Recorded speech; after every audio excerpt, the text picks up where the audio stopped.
you, Mom. God bless you. you. ஆமென் ஆமென். வாருங்கள் வந்து கத்தர்க்க அந்த வார்த்தையை பகிர்ந்து கொள்ளுங்கள். 120 நாடுகள் இப்பொழுது கேட்டுக்கொண்டிருக்கிறார்கள், கேட்க ஆவலாய் நிற்கிறார்கள். நாங்களும் ஆவலாய் நிற்கிறோம் உடைய வார்த்தையை கேட்பதற்கு. God bless you. Thank you. நன்றி. பெரிய ஜெபத்தோடு ஆரம்பிப்போம். மறுபடியும் உங்களை சந்திக்க கிடைத்த இந்த தருணத்திற்காக கூடான ஓடி தோசுறோம். இது போன காலத்திலும் கூட இந்த கால வேளையில என்னை எழுப்பி இந்த செய்தியை கொடுக்க உங்களோடு இந்த இன்டர்நெட்ல கனெக்ட் பண்ணி கொடுத்ததற்காக கோடான ஓடி தோசர நமஸ்கார பலியை செய்கின்றேன். இது என்னுடைய பலத்தினாலேயோ பராக்கிரமத்தினாலேயோ இல்லை. எனவே ஆரம்பம் முதல் முடியும் வரை ஆவியானவர் என்னை பலப்படுத்த வேண்டும் என்று கெஞ்சி கேட்பதோடு இந்த இன்டர்நெட்ல ஒரு விதமான தடங்கல்கள், இயற்கை செயற்கைகள் வராதபடி என்னுடைய செய்தியை சொல்லி முடிக்க தேவன் உதவி செய்வாராக. ஆமேன். அதனமாக இந்த நாளில் வழி நடத்துகிற சகோதரியை ஆரம்பம் முதல் முடியும் வரை மிக தைரியத்தோடு ஒவ்வொருவரையும் தட்டி கொடுத்து இந்த காரியத்தை செய்ய அவரை உமதரித்த கொட்டைக்குள்ளே மூடிக்கொள்ளுங்க சுவாமி என்று சொல்லுகிறேன். உங்களுடைய பலன் இல்லாதபடி எங்களால் ஒன்றுமே செய்ய முடியாது. உன் விளைவினத்திலே என் வேளாண் உணவு பூரணமாக வழங்கும் என்று சொன்ன தேவனை நீர் உமது வெள்ளினால் சகோதரியை மூடிக்கொள்வனமாக இந்த காரியத்தை ஆரம்ப முதல் முடியும் வரை அழகாய் அலங்காரமாய் செய்ய முடிய தன்னை கொடுங்க. அதுபோல இந்த பொலித்து செய்கின்ற சகோதரர்களுக்கு அவையும் அவருடைய வாரியாரையும் அவரோடு கைகோத்து நிற்கின்ற ஒவ்வொரு சகோதரியும் இந்த ஊழியத்தை பயமில்லாதபடி தைரியமாக செய்ய இருவேளப்பட்டி கொண்டிருக்கிறதுனால உங்க கூடான ஓடி தோற்றம் சுவாமி. எவ்வளவு தொல்லைகள், துயரங்கள், இயற்கையின் செயற்கைகள் இருந்தாலும் கூட அவருடைய அருகாமையும் அவருடைய அபிஷேகமும் நீர் அவருக்கு கொடுத்து கொண்டிருக்கிறதற்காக தோத்திரம். இந்த வார்த்தைகள் அநேக நாடுகளிலே கேட்டு ஜனங்கள் பக்கம் முகம் திரும்பும் வண்ணமாக செய்து கொண்டிருக்கிற காரியத்தை இன்று அவர் கையில் செய்கின்ற காரியங்கள் தவறாதபடி ஒவ்வொரு உபகரணங்களும் இயங்கும்படியாக கர்த்தராகிய இயேசு கிறிஸ்துவின் நாமத்தில் அப்பா பாதத்திலே கெஞ்சி நிற்கிறோம். அதே வண்ணமாக இன்றைக்கும் ஆரம்பம் முதல் முடியும் வரை அவரை ஆசீர்வதி என்று சொல்லி மது பாதத்திலே கெஞ்சி நிற்கிறேன் சுவாமி. இன்றைய தினத்திலே மேன்மை மகிமை தம் சரீரம் போல மகிமைப்படுத்துவார். நம்ம அற்ப சரீரத்தை தம் சரீரம் போல மறுரூபப்படுத்துவார் என்கின்ற ஒரு காரியத்தை குறித்து பேசுவதற்கு நான் தயாராகிறேன். அதாவது glory him with true and grateful hearts. My people shall receive honor, praise and glory. The Lord shall set you high above all nations. Give glory to the Lord. அதாவது மகிமையின் மூலம் வருகின்ற உண்மையும் கீர்த்தி துதி மகிமை பெறுவீர்கள் என்பதையும் கர்த்தர் ஜாதிகளிலும் மேன்மையாக உங்களை வைப்பார் என்பதையும் கர்த்தருக்கு மகிமையை செலுத்துங்கள் என்கின்ற ஒரு தலையங்கமாக பிலிப்பியர் எழுதின நிருபம் 3வது அதிகாரம் 21வது வசனத்தில் இவ்வனமாக வாசிக்கின்றோம். அவர் எல்லாவற்றையும் தமக்கு கீழ்ப்படுத்தி கொள்ளத்தக்கதாக நம்முடைய வல்லமையான செயலின்படியே நம்முடைய அற்பமான சரீரத்தை நம்முடைய மகிமையான சரீரத்திற்கு ஒப்பாக மறுரூபப்படுத்துவார். He will transform our lowly body that it may be conformed to the glorious body according to the working by which he is able even to subdue all things to himself.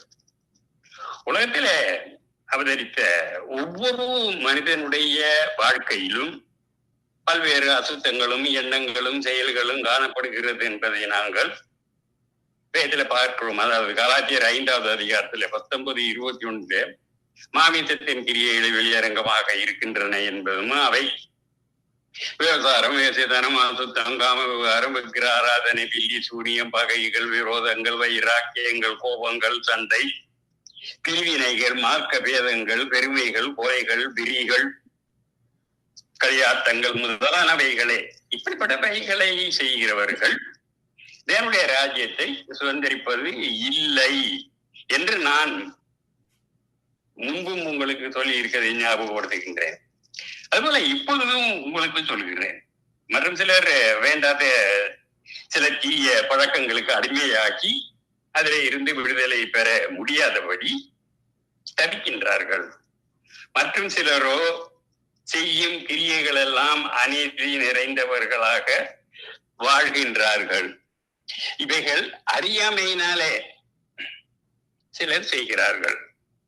சிலர் அவை பாவம் என்று அறிந்தும் துணிகரமாக ஈடுபடுகிறார்கள் என்பதை 2 தீமோத்தேயு 3:4 வாசிக்கின்றோம்.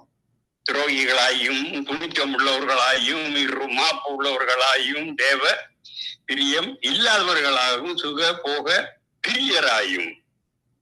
எந்த ஒரு மனிதனும் சிலுவையில் இயேசு கிறிஸ்து தம்மையே தியாக பலியாக அர்ப்பணித்து செய்த ஒப்பற்ற தியாகத்தை உணர்ந்து, ஆண்டவரே, என் வாழ்வில் இருக்கின்ற தீய குணங்களை, செயல்களை, அடிமைத்தனங்களை, அக்கிரமங்களை எல்லாம் முக்கியமாக மாற்றி என்னை உம்மை போல் மறுரூபப்படுத்தும் என்று எங்கு கேட்கின்றானோ, அப்படிப்பட்டவனுடைய வாழ்க்கையில உள்ள அநீதி, அக்கிரமம் யாவையும் மாற்றி புது வாழ்வு, நீதி, சமாதானம் நிறைந்த வாழ்வாக மாறும்படியாக கர்த்தர் செய்கின்றார். எத்தனை ஆச்சரியமானது, வல்லமை நிறைந்தது ஒரு தெய்வீக ரட்சிப்பு என்பதையும் நாங்கள் 2 கொரிந்தியர் 5:17 வாசிக்கின்றோம். எபேசியர் 4:22, 23, 24வது வசனத்தில் 2 கொரிந்தியர் 5:17 இப்படி சொல்கிறது: இப்படி இருக்க ஒருவன் கிறிஸ்துவுக்குள் இருந்தால் புது சிருஷ்டியாக இருக்கிறான். பழையவை ஒழிந்து போயின, எல்லாம் புதியது ஆயின.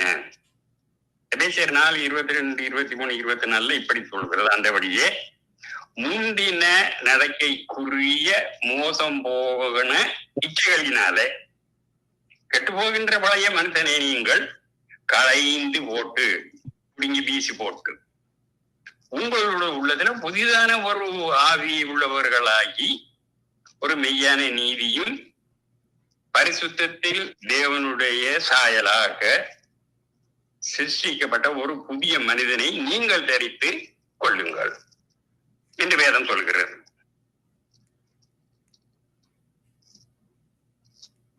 ஒரு சின்ன ஒரு சாட்சியை நான் பகிர்ந்து கொள்ள பார்க்கிறேன். இது நான் கேள்விப்பட்ட ஒரு காரியம். அதாவது ஒரு இராணுவ வீரர் ஒருவர் வேலையில இருந்து ஓய்வு பெற்று வீடு திரும்பி வந்தாராம். அவர் ஒரு கிருதா மீசையோடு ஒரு பயங்கரமான ஒரு தோற்றம் அளிக்கின்ற மனிதன். அவரை ஆண்டவர் தமது அன்பினாலே அணைத்து ரட்சித்தார். அவர் ரிட்டையர் ஆன பிறகு அவர் ஒரு குழந்தையை போல மாறினார்.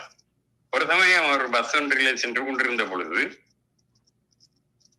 ஒரு கண்டக்டர் சிறிய ஒரு காரணத்தை பெரிதுபடுத்தி அவரிடம் சண்டை போடவும், அவருடைய சட்டையை பிடித்து இழுக்கவும், ஒரு இழிவான ஒரு செயலை செய்த பொழுது அவர் அந்த கண்டக்டரிடம் அமைதியாக தாழ்மையுடன் பேசினார். அதனை கவனித்துக் கொண்டிருந்த பிராணிகள், அந்த பஸ்ஸிலே சென்று கொண்டிருந்த பிரயாணிகள் அந்த கண்டக்டரிடம் சண்டை போட்டு அவருக்கு எந்த அசம்பாவிதமும் நடக்காதபடி காப்பாற்றினார்கள். எப்படி இவ்வளவு பொறுமையாக இருந்தீர்கள் ஐயா என்று ஒருவர் அவரை கேட்ட பொழுது, முன்பெல்லாம் இப்படி அவன் நடந்திருந்தால் அந்த மனிதனை நான் அடித்தே போட்டிருப்பேன். இப்போது இயேசுவின் அன்பு என் உள்ளத்தில் வந்து விட்டபடியினாலே என்னால் அந்த விதமாக ஒரு முரட்டுத்தனமான செயல்பட என்னால் முடியவில்லை என்று அவர் பதில் உரைத்தார். என்ன சொல்றாரு? The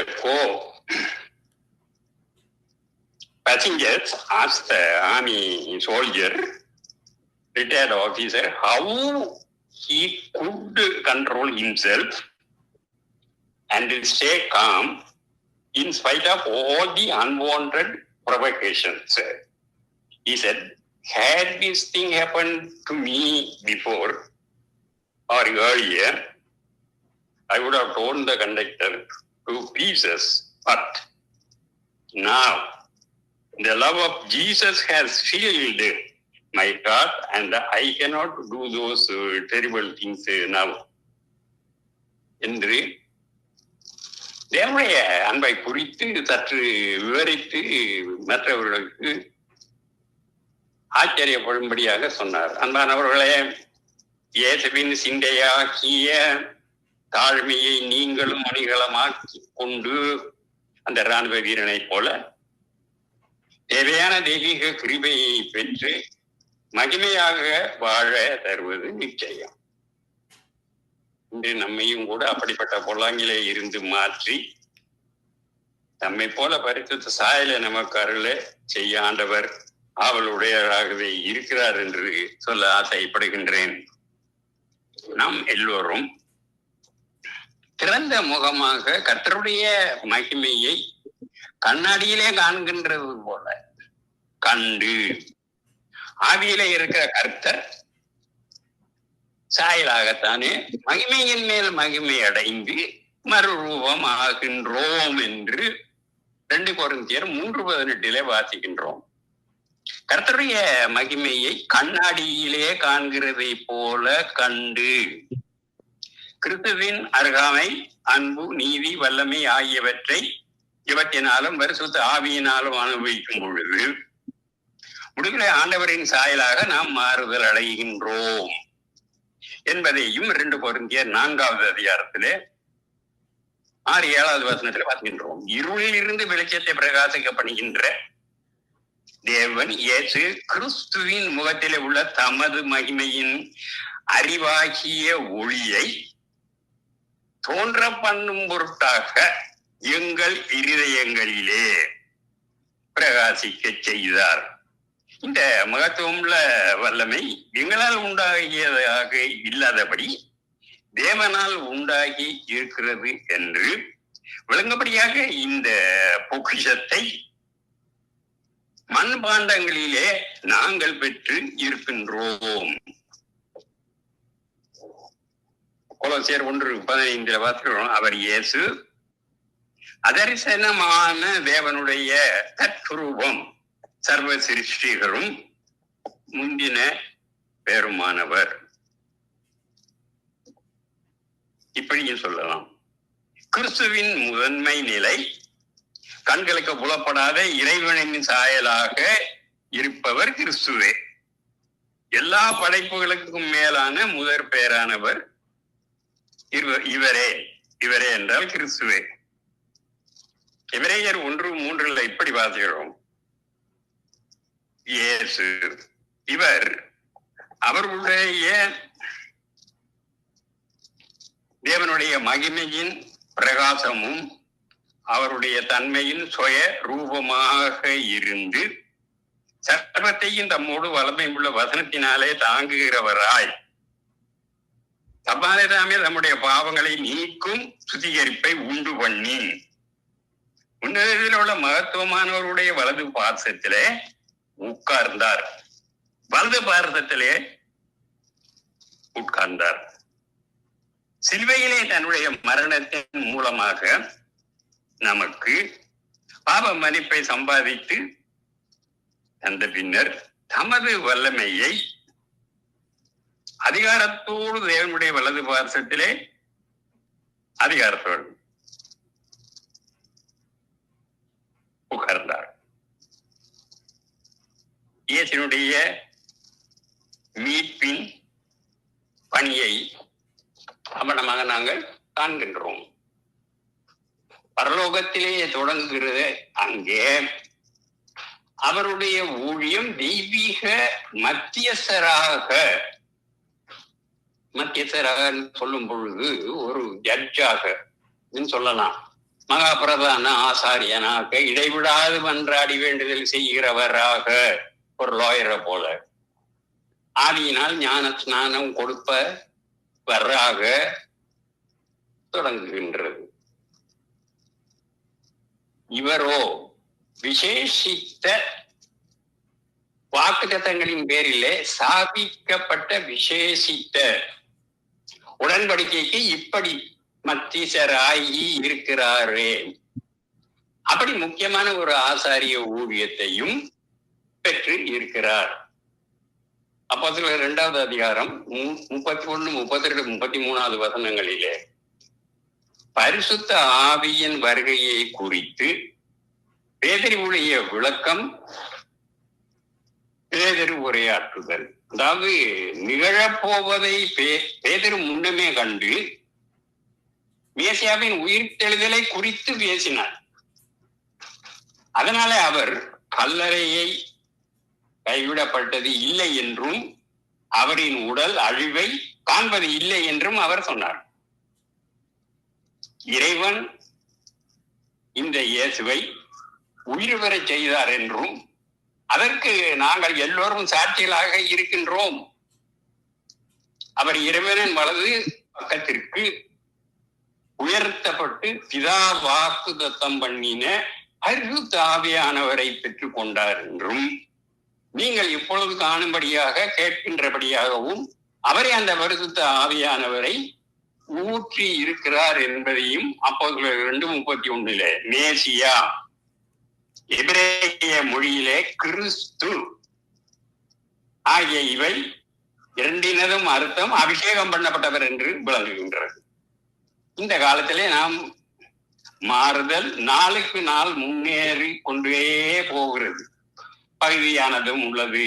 ஆனால் கிறிஸ்து வரும் பொழுது நாம் அவரை முகமுகமாக பார்ப்போம். நாம் மாறுதல் முழுமையாக இருக்கும் என்பதை 1 யோவான் 3:2 வாசிக்கின்றோம். பிரியமானவர்களே, இப்பொழுது நாம் தேவனுடைய பிள்ளைகளாக இருக்கின்றோம். ஆனால் இனிமேல் எவ்விதமாக இருக்க போகின்றோம் என்பது இன்னும் வெளிப்பட இல்லை. ஆனால் கிறிஸ்து திரும்ப வரும் பொழுது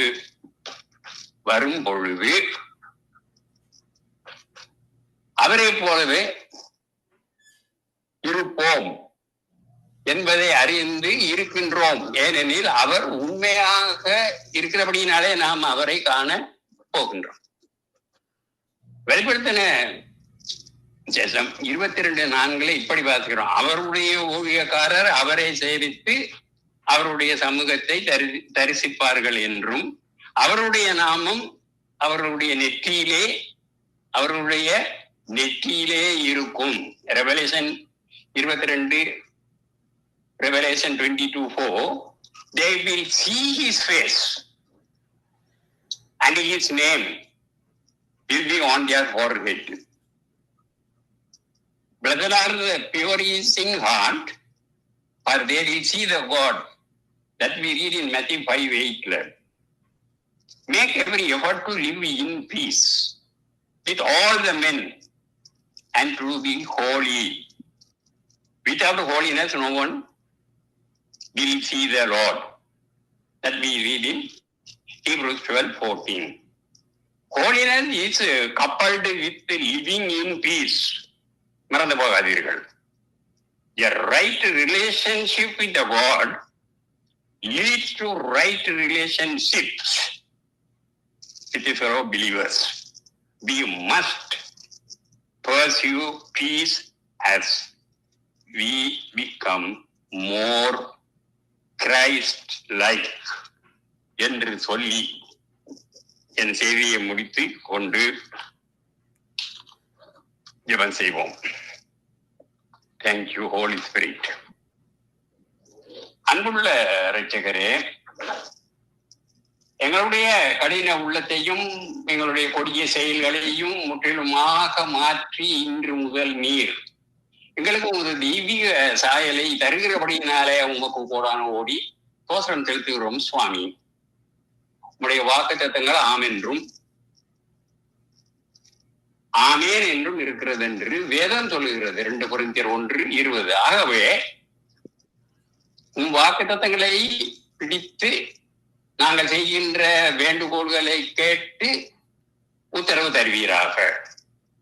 உம்மை போன்ற தாழ்மை குணத்திலே நிறைந்த வாழ்வை எங்களுக்கு தரும் சுவாமி. உண்மையாக ஜெபிக்கும் ஜெப வாழ்வை எங்களுக்கு தாரும். கர்த்தராகிய இயேசு கிறிஸ்துவின் இனிய நாமத்தினாலே ஜெபம் கேட்கிறோம் பிதாவே, ஆமென் என்று சொல்லி என்னுடைய செய்தி வெட்டுப்படாதபடி முடித்துக் கொள்ள உதவி செய்த பரிசுத்த ஆவியாருக்கு நன்றி சொல்வதோடு உங்களையும் மறுபடியும் சந்திக்கும் வரை ஆசீர்வதித்து உங்களிடமிருந்து விடை பெறுகின்றேன்.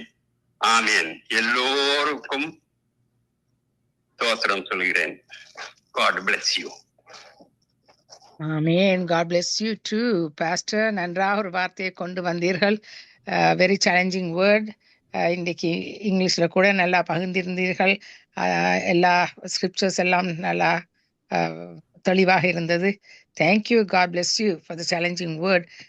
கர்த்தர்ல நாங்கள் அந்த வார்த்தைகளை உண்மையாகவே நாங்கள் உபயோகிக்கும் பொழுதுதான் அதில் எங்களுக்கு வெற்றி உள்ளது. சேலஞ்சிங்காக இருந்தது. Thank you for the blessed word for our lifes. Amen. God bless you pastor. இந்த ஊழியத்தை நீங்க செய்து கொண்டு வர்றதுக்காக, அதை என்னைக்கும் ஒரு சின்ன ஒரு பங்கை கொடுத்ததற்காக கோடி நமஸ்காரம் தேவனுக்கு உரித்தாகுக என்று சொல்லி மறுபடியும் சந்திக்கும் வரை உங்களோடு விடை பெறுகின்றேன். ஆமேன். ஆமேன். ஆமேன். Thank you and God bless you. அடுத்ததாக நாங்கள் இன்னும் சில நிமிடங்கள் இருக்கின்றது. பாஸ்டர் பிரதர் மகேந்திரன் வருகிறார் என்றார், வந்து சேரலாம். இல்லாவிட்டால் நாங்கள் இன்னும் கொஞ்சம் பகிர்ந்து கொள்ளலாம். பிரதர் மகேந்திரன், நீங்கள் நிலையத்தில் நிற்கிறீர்கள். ஆமேன். ஆமேன். ஆமேன். வாருங்கள், கர்த்தர் கொடுத்த வார்த்தையை வந்து பகிர்ந்து கொள்ளுங்கள். நாங்களும் அவளோடு இருக்கிறோம் கேட்பதற்கு. God bless you. ஆமேன். ஜெபம் செய்வோம். அன்பான பரலோக தகப்பனே சுவாமி, இந்த சங்கமா வானொலியில் நித்திய வெளிச்ச நிகழ்ச்சியிலே ஒரு தெய்வ செய்தியை இந்த உலகத்துக்கு அறிவிக்க 120 நாடுகள் கேட்க கிருபை செய்தியிலே சுவாமி, அந்த கிருபைக்காக நன்றி அப்பா. 1982 பேர் கேட்டுக்கொண்டிருக்கிற நேரத்திலே தொடர்ந்து அநேக பேர் இந்த செய்திகளையும் இந்த நிகழ்ச்சியையும் கேட்க கிருபை செய்ய வேண்டுமாக ஜெபிக்கிறேன் அப்பா. இந்த சங்கம வானொலி மூலம் இந்த செய்தியை கொடுக்கும்போது சுவாமி, 120 நாடுகள் கேட்டு ஆசீர்வாதத்தை பெற்றுக்கொள்ள நீ கிருபை செய்ய வேண்டுமாக ஜெபிக்கிறேன் ஐயா. நான் கையிட்டு செய்யும் ஒவ்வொரு காரியங்களையும், ஒவ்வொரு நிகழ்ச்சியையும், ஒவ்வொரு தாளந்துகளையும் நீர் ஆசீர்வாதத்தை தந்தள்ள வேண்டுமாக ஜெபிக்கிறேன். பரிசுத்த ஆவியானவரே, எங்களோடு பேசும், எங்களுக்கு உதவி செய்யும், இது பிரசனத்தினால் நிரப்பும் ஆண்டவரே. உமக்கு விரோதமாக நாங்கள் வார்த்தை பேசாதபடி நீங்கள் எங்களுடைய வாயிலை காத்துக்கொள்ளும் சுவாமி. வழிநடத்தும் ராஜா, உண்மையை நம்பி இருக்கிறோம் சுவாமி. இந்த செய்தியை என்னை மறத்து நீர் பேச வேண்டுமாக இல்லாமல் இயேசு கிறிஸ்துவின் அதிகாரமுள்ள நாமத்தாலே ஜெபிக்கிறேன் பரமபிதாவே. ஆமென். ஆமென். ஆமென். இன்றைய நாளிலே வருகையின் உபமானங்கள் என்ற தலைப்பிலே, வருகையின் உபமானங்கள் என்ற தலைப்பிலே மத்தேயு அதிகாரம் 24 மத்தேயு chapter 24:3 அதை வாசிப்போம். பின்பு அவர் ஒலிவ மலையின் மேல் உட்கார்ந்திருக்கையில் சீஷர்கள் அவரிடத்தில் தனித்து வந்து, இவைகள் எப்பொழுது சம்பவிக்கும், உம்முடைய வருகைக்கும் உலகத்தின் முடிவுக்கும் அடையாளம் என்ன, எங்களுக்கு சொல்ல வேண்டும் என்றார்கள். ஒலிவ மலை இயேசுவுக்கு பிரியமான மலை. இயேசு எப்பொழுதும் முழங்கால் ஊன்றி ஜெபிக்கும் மலை. தம் சீசர்களோடு மனம் திறந்து பேசும் மகள் மலை. ஒலிவ மலையில் ஒரு நாள் இயேசு அமர்ந்திருந்த போது சீஷர்கள் அவரிடம் வருங்காலத்தை குறித்து அறிய விரும்பினார்கள். உலகத்தின் முடிவை தெரிந்து கொள்ள விரும்பினார்கள். அதை அறிவிக்கக்கூடியவர் இயேசு மட்டுமே. பிதாவிடத்தில் கேள்விப்பட்ட எல்லாவற்றையும் அறிவிக்கவர் அவரே. அவரே மாபெரும் தீர்க்கதரிசி, அவரே மாபெரும் போதகர். வருகையின் அடையாளங்கள் என்ன? சீசர் கேட்ட கேள்வி. அப்பா, தகப்பனே, வருகையின் அடையாளங்கள் என்ன? தேவ இரகசியங்களை இயேசு அடையாளமாக உவமையங்களை பகிர்ந்து கொண்டார். வருகையை அவர் எதற்கு ஒப்பிட்டு பேசினார் தெரியுமா? அத்திமரம் துளிர்ப்பதை போல. முதலாவது, அத்திமரம் துளிர்ப்பதை போல. மத்தேயு 24 அதிகாரம் 32 வசனம். அத்தி மரத்தினால் உவமையை கற்றுக்கொள்ளுங்கள், அதிலே இளங்கிளை தோன்றி துளிர் விடும்போது வசந்த காலம் சமயமாயிற்று என்று அறிவீர்கள். மத்தேயு சாப்டர் 24:32. இஸ்ரவேலர் 3 மரங்களுக்கு ஒப்பானவர்கள். கவனிங்கள். ஒன்று அத்தி மரம், அது அவரது அரசியல் வாழ்க்கையை குறிப்பிடுகிறது. 2வது ஒலிவ மரம், அது அவருடைய ஆவிக்குரிய வாழ்க்கையை, ஒலிவ எண்ணெய் ஆவியானதற்கு அடையாளம். 3வது திராட்சை செடி, அது அவருடைய குடும்ப வாழ்க்கை. உன் மனைவி உன் வீட்டோரங்களில் கனி தரும்